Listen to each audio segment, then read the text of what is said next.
শেখ আপনার শিক্ষাগত যোগ্যতা কি? মারবেন নাকি? একবার আমি বলেছি তাই বলেছে অহংকারী, আবার বলে আমি বিপদে পড়বো। মানুষ কি জাহান্নামে চিরকাল থাকবে? এক আলেম বলেছেন যে জাহান্নাম থেকে বের করে জান্নাত দিবে। আপনারা যারা উপস্থিত আছেন দান করবেন, হাদিসে উঠবেন না, দোয়া পরে উঠবেন। এখন তো শেষ হয়ে যাবে তাই না? দোয়া পরে উঠবেন, তাহলে গুনাহ মাফ হবে। ওয়াসসাদাকাতু, কেউ যদি সাদাকা করে, ওয়াসসাদাকাতু তুতফিউল খাতিয়া কামা ইউতফিউল মাউন নার, কেউ যদি দান করে তাহলে তার সমস্ত গুনাহ ক্ষমা হয়ে যায় ওইভাবে যেভাবে আগুনের উপরে পানি ঢেলে দিলে আগুন নিভে যায়, ঠিক না? এজন্য দান করবেন। কেউ যদি শিরক করে, কি করে? শিরক, ইন্নাহু মাইয়ুশরিক বিল্লাহ ফাকাদ হারামাল্লাহু আলাইহিল জান্নাহ ওয়া মাওয়াহুন নার, নিশ্চয়ই যে ব্যক্তি আল্লাহর সাথে শিরক করে আল্লাহ তার জন্য জান্নাত হারাম করেছেন। তার মানে সে জান্নাতে কোনোদিন যেতে পারবে হারাম, কোনোদিন জান্নাতে যেতে পারবে না। শিরক যে করে, এমনকি যে ব্যক্তি শিরক এবং কুফর করে, মানে যেই কাজ করলে ইসলাম থেকে বের হয়ে যায়, ওই ব্যক্তি আর কোনোদিন জান্নাতে আসতে পারবে না। আর যদি কাবিরা গুনাহ করে তাহলে একসময় আল্লাহ তাআলা মাফ করে দিবেন। আসসালামু আলাইকুম শাইখ, ফরজ সালাতের পরে সম্মিলিত মোনাজাত করা যাবে কি? ফরজ সালাতের পরে সম্মিলিত মোনাজাত করা রাসূল সাল্লাল্লাহু আলাইহি সাল্লামকে অপমান করা। আপনি যদি বলেন যে আমি মুহাম্মদ সাল্লাল্লাহু আলাইহি সাল্লামের চাইতে বেশি বুঝি, তাহলে আপনি করেন। আর আপনি যদি বলেন আমি মুহাম্মদ কি বোঝে, এ দোয়া দিয়েছে আমি এই দোয়া পড়লাম না, আমি মোনাজাত করলাম। আবার আমাদের দেশের এক শ্রেণীর হুজুররা আছে মিলায়, কি মিলায় জানেন? কয় যে সম্মিলিত করা যাবে না, একাকী করা যাবে। তো একাকী যে করা যাবে ওই দলিল আপনি কোথায় পেলেন? একাকী করার মতো হাদিস নেই। রাসূল সাল্লাল্লাহু আলাইহি সাল্লাম ফরজ সালাত পরে, ফরজ সালাত ভালো করে বুঝবেন, মুনাজাত করেছে আলাদা ব্যাপার, অনেক হাদিস আছে। ফরজ সালাত পরে সাহাবীদেরকে নিয়ে অথবা একাকী ভাবে ফরজ সালাত পরে মুনাজাত করেছেন, এই মর্মে কোনো সহিহ হাদিসও নাই, কোনো যঈফ হাদিসও নাই। নিষিদ্ধ দ্রব্য পান করলে নাকি মায়ের সাথে জিনা করা হয়, এ ব্যাপারে একটা হাদিস আছে, তবে তা সহিহ নয়। তবে নিষিদ্ধ দ্রব্য খুব ভয়াবহ পাপ, 40 দিন ইবাদত কবুল হয় না। ইনায়াতুল্লাহ আব্বাসী বলেছে ইমাম আবু হানিফা আল্লাহকে 100 বার দেখেছে এবং হাম্বলি 99 বার দেখেছে। এটা কি সত্য? উনি তো বলে যে আল্লাহ নিরাকার। নিরাকার না, উনি কি বলে? আল্লাহ নিরাকার। তো আল্লাহ যদি নিরাকার হয় তা আবু হানিফা কি দেখছে কোন? আল্লাহ তো নিরাকারই, দেখাই তো যায় না, ওনার আকীদা বুঝেন নাই যে আল্লাহ নিরাকার। তা আবু হানিফা দেখছে কি? মিথ্যা কথা। মুহাম্মদ সাল্লাল্লাহু আলাইহি সাল্লাম আল্লাহকে সরাসরি দেখতে পারে নাই, আর আবু হানিফা দেখেছেন, এটা হয়ে যায়? মুহাম্মদ সাল্লাল্লাহু আলাইহি সাল্লামের চাইতে তিনি শ্রেষ্ঠ, এটা বিশ্বাস করলে ঈমান থাকবে? ঈমান সঙ্গে সঙ্গে ধ্বংস হয়ে যাবে। শেখ, আমাদের সমাজে যে প্রচলিত মসজিদে গিয়ে তাবলীগ করে, ইহা করা ইসলামের শরীয়তে কি? তাবলীগ করা জায়েজ, অবশ্যই তাবলীগ কোরআন সুন্নাহ দিয়ে হবে, কিন্তু বিতর্কিত কিতাব দিয়ে অথবা বানানো কিতাব দিয়ে, বানানো হাদিস দিয়ে, মিথ্যা জাল বক্তব্য দিয়ে তাবলীগ করা যাবে না। তাবলীগ কোরআন হাদিস দিয়ে করা যাবে। তারাবির সালাত 8 রাকাত না 20 রাকাত? 8-20 দুই মর্মে হাদিস আছে, তবে বিশুদ্ধ নিরাপদ 11-র মধ্যে সীমাবদ্ধ থাকা। লাইলাতুল কদরের ফজিলত পূর্ণ আমলগুলো কি কি? 2 রাকাত করে সালাত আদায় করবেন। 1000 মাসের চাইতে উত্তম, অর্থাৎ 1000 মাস লাগাতার ইবাদত করলে 1000 মাসে যে নেকি পেতেন, ওই এক রাতে আল্লাহ আপনাকে ওই নেকি দিবেন। কত রাকাত? আপনারা 2 করে লম্বা করবেন, 11 পর্যন্ত পড়বেন। জি, সম্মিলিত মুনাজাত শায়েখ, ফরজ মুনাজাত। সমাজে প্রচলিত খতমে তারাবি কি পড়ানো যাবে? খতম করা যায়, তবে খতম করলে কি শোনা যায় জানেন? ওই যে আমরা যখন মাঝে মধ্যে নামাজ পড়তে যাই তখন ইমামের শুনি ইয়ালামুন তালামুন, আর কিছু শুনি না। না আপনারা এর বেশি শোনেন? আলহামদুলিল্লাহি রাব্বিল আলামিন, তাই না? আর রহমানির রহিম, মানে শেষের টুকু শোনা যায় আর আগের টুকু কিছু বোঝা যায় না। এইভাবে তারাবি পড়া নিষিদ্ধ, কিন্তু তারাবির মধ্যে খতম করা এটা বৈধ, এতে কোনো অসুবিধা নেই। হুজুর, আমি একজন মসজিদের মুয়াজ্জিম, আমার মসজিদের পাশে একটি কসাইখানা আছে, ওখানে গরু জবে করে দিলে কি গুনাহ হবে? কিছু লোক বলে গরু জবে করলে নাকি তার পিছনে নামাজ হবে না। মিথ্যা কথা, আপনি জবে করতে পারবেন, কোনো অসুবিধা নেই। খালি পায়ে নামাজে ওযু করা যাবে কি? খালি পাই কেন, ন্যাংটা হয়েও করা যাবে। আপনারা থামলেন দিয়েন না উল্টা পাল্টা। আমরা মিডিয়া তো আছে, ন্যাংটা হয়েও করা যাবে, বোঝেন নাই? অজু এক জিনিস আর খালি পায়ে আর এক জিনিস। খালি পায়ে থাকলে অজু ভাঙে না, খালি পায়ে অজু করা যায়। শায়েখ আপনি মুসলিম না আহলে হাদিস? আমি আহলে হাদিস। আমি যদি আবার বলি আমি মুসলিম, আমি আহলে হাদিস। আমি মুসলিম, আমি কি মুসলিম, আর আমার বৈশিষ্ট্য আমি আহলে হাদিস। আমরা ফিতরা টাকা দিয়ে না খাদ্য দিয়ে দিব? আপনি খাদ্য দ্রব্য দিয়ে দিবেন, এটাই হাদিস সম্মত। স্বামী স্ত্রী একবারে উলঙ্গ হয়ে সহবাস করা যাবে কি? জি যাবে, উপরে একটা কাপড় তোয়ালে দিয়ে নিবেন। আসসালামু আলাইকুম। ওয়ালাইকুম আসসালাম। সিয়াম থাকা অবস্থায় চোখে কিংবা কানে ড্রপ দেওয়া যাবে কি?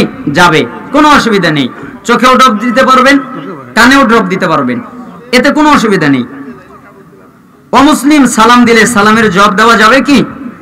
অমুসলিম যদি সালাম দেয় তাহলে জবাব দিতে পারবেন, শুধু বলবেন ওয়া আলাইকুম, এর বেশি পড়তে পারবেন না। বউ রেখে বিদেশ যাওয়া সম্পূর্ণ ইসলাম কি বলে? বউ রেখে বিদেশ না যাওয়া ভালো। যাওয়ার কিছু ক্ষেত্রে অনুমতি আছে, তবে না যাওয়াটাই উত্তম। যদি আপনি যান বউ আর একজনের হয়ে যাবে বেশিরভাগ। মসজিদ ভাঙ্গার ব্যাপারে বলুন। মসজিদ কেন ভাঙবেন? যদি আপনার মসজিদের জায়গা না হয়, আরেক জায়গায় মসজিদ করার প্রয়োজন, তাহলে আপনি মসজিদ ভেঙে আরেক জায়গায় করতে পারবেন, ওই জায়গা বিক্রি করতে পারবেন, ওই জায়গা যে কোনো কাজে লাগাতে পারবেন, কিন্তু এমনি ভাঙা যাবে না। বিতের নামাজ সম্পর্কে বলুন। বিতের হচ্ছে 3 রাকাত, 1 রাকাত, 5 রাকাত, 7 রাকাত, 9 রাকাত, 11 রাকাত। আপনার যেটা ভালো লাগে আপনি সেটা পড়েন। আপনার 8টি নসিহা মেনে চললে জান্নাত পাওয়া যাবে কি? আপনি একটা মানেন, খালি নেক আমলকে সাথী বানান। কাকে সাথী বানান? নেক আমল, খালি একটা মানেন। আরেকটা দেই, আল্লাহর সামনে দাঁড়াতে ভয় করবেন আর প্রবৃত্তি থেকে বাঁচবেন। ওই যে হাদিসে আছে না, প্রবৃত্তি মতো চলে যে জাহান্নামে যাবে যে, প্রবৃত্তির কথা শোনে না যে জান্নাতে যাবে সে। বোঝেন নাই? 8টা লাগবে না, 2-1টাই আপনি জান্নাতে চলে যাবেন। পায়ে গানের সাথে পানের সাথে জর্দা খাওয়া যাবে কি? অনেক হুজুর সাহেব পানের সাথে জর্দা খায় এবং বলে জর্দা খাওয়া হারাম। কোন হাদিসে আছে? কুত্তা খাওয়া হারাম হাদিসে আছে? আছে? ফরজ নামাজের পর শোনেন, জর্দা হলো এমন একটা বস্তু। আচ্ছা, আপনারা যারা বিড়ি খায় ওদেরকে ভালো মনে করেন না খারাপ মনে করেন? ভালো করে বলবেন, যারা বিড়ি খায় ওরা ভালো না খারাপ? খুব খুব খারাপ। একজন আমার বলতেছে সেই খারাপ। মানে যারা বিড়ি খায় ওর তো গন্ধ হয়, ওর তো যার জামা কাপড় আছে সবগুলোই গন্ধ। ও বোর কাছে গেলে বোর যে কি কষ্ট হয় বউই ভালো বোঝে। তো যে বিড়ি খায়, যে বিড়ি পান করে, ওই বিড়ি কিসের তৈরি? তামাক পাতা, তাই না? ও কি পুরোটা গিলে খায় না ধোয়া খায়? বিড়ির কি খায়? ধোয়া। আর যে জর্দা খায় ও কি খায়? পুরোটা খায় না? তাহলে বিড়ি খাওয়া ভালো না জর্দা খাওয়া ভালো? আবার বলিয়েন না যে বিড়ি খাওয়ার অনুমতি দিছে। মানে জর্দার চাইতে বিড়ি হালকা, জর্দার চাইতে কি বিড়ি হালকা। বুঝতে পেরেছেন? বিড়ি অবশ্যই হারাম। আল্লাহ তাআলা বলেছেন প্রত্যেক তয়্যিব যেটা উপকারী ওটা হালাল, প্রত্যেক খবিস যেটা ক্ষতিকারক ওটা হারাম। আচ্ছা, ডাক্তার কি বলে? বিড়ি খেলে উপকার হয়, ডাক্তার বলবে? আগে আপনি ডাক্তার বের করেন। আমাদের শরীর সম্পর্কে ভালো বোঝে কে? আমরা না ডাক্তার? ডাক্তার ভালো বোঝে না? তো জর্দা খেলে কয়টা উপকার হয় আপনি ডাক্তারকে লিখতে বলেন। ডাক্তার যদি বলে জর্দা খেলে উপকার হয় তাহলে খান, কেন আপনার শরীরের উপকার হবে, তাহলে হালাল। আর ডাক্তার যদি বলে জর্দা খেলে ক্ষতি হয়, তাহলে আপনার শরীরের ক্ষতি হয়, তাহলে আল্লাহর ফতোয়া অনুযায়ী হারাম। ইফতার নির্দিষ্ট সময়ের 1 মিনিট পূর্বে করা যাবে কি? কেন করবেন? নির্দিষ্ট সময়েই করবেন, যখন সূর্য ডোবে তখনই করবেন, আগেও নয় পরেও নয়। খুনের দায়ে ফাঁসি হওয়া ব্যক্তিদেরকে কি আল্লাহর কাছে হিসাব দিতে হবে কি? পাপ করলে তো হিসাব দিতে হবেই, সবাই হিসাবের সম্মুখীন হবে। জাহান্নাম নাকি বছরে 2 বার নিঃশ্বাস ছাড়ে, এটা কতটুকু সত্য? 100% সত্য। হাদিসে আসছে আল্লাহ প্রতিদিন মধ্য রজনীতে 7ম আসমান থেকে নেমে 1ম আসমানে আসে। আমার প্রশ্ন হলো, যে সময় বাংলাদেশে মধ্যরাত, ওই সময় অন্য জায়গায় সকাল বা দুপুর, তো আল্লাহ কোন দেশের সময় নেমে আসে? এটা তো আর আমি জানি না। এখন আপনি যদি আমাকে বলেন যে কদর কোন দেশের রাত, আমি বলতে পারবো? এক দেশের রাত থাকবে আর এক দেশের দিন থাকবে, তার মানে ওটা নেমে যায়। আপনার দেশে যখন রাত, আচ্ছা আমরা কি বলি যে মদিনায় এখনো তো মাগরিবের সময় হয় নাই, তাই না? পরে হবে, তাই না? 3 ঘন্টা ডিফারেন্স না? 3 ঘন্টা পরে হবে। তা আমরা যদি 3 ঘন্টা পরে সৌদির সাথে মাগরিব পড়ি, হবে? কেন হবে না? কারণ আমাদের দেশের রাত আমাদের রাত, ঠিক আমাদের দেশে যখন মধ্য রাত হয়, শেষ রাত হয়, তখন আল্লাহ নেমে আসেন। এটাই আমাদের আকীদা। কিভাবে আসেন ওটা জানি না। আপনার জন্য আমার জন্য কঠিন, আল্লাহর জন্য সহজ। বুঝেন নাই? আপনার জন্য আমার জন্য কি কঠিন, আল্লাহর জন্য কি সহজ। এটা আল্লাহর ব্যাপার, আল্লাহ জানেন। আমাদের আকীদা আল্লাহ নেমে আসেন, কিভাবে আসেন এটা আমরা জানি না। এরকম প্রশ্ন করাও ঠিক না। সালাত আদায় না করে ওই দিন সাদকা করলে সওয়াব হবে কি? সালাত না করলে কিছুই কবুল হবে না।